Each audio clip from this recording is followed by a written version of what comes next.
Hi, I'm Bob Holcomb from Apex Automotive in Great Barrington, Massachusetts.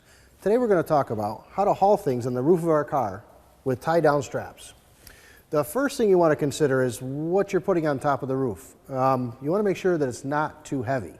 I would say anything over 50 pounds, you should really be careful of what you're going to haul.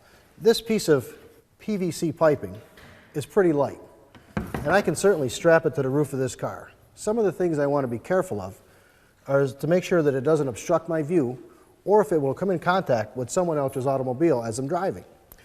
I want to remember that as I go down the road and I increase the speed of the vehicle, there's going to be wind resistance on whatever I attach to the roof.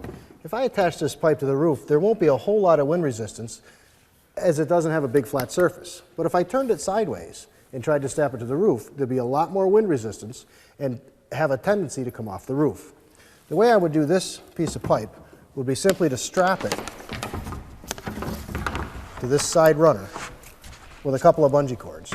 And it would be pretty rigid, and it'd be fine to go down the road that way. These are a couple of quick tips about attaching things to your roof. I'm Bob Holcomb from Apex Automotive in Great Barrington, Massachusetts.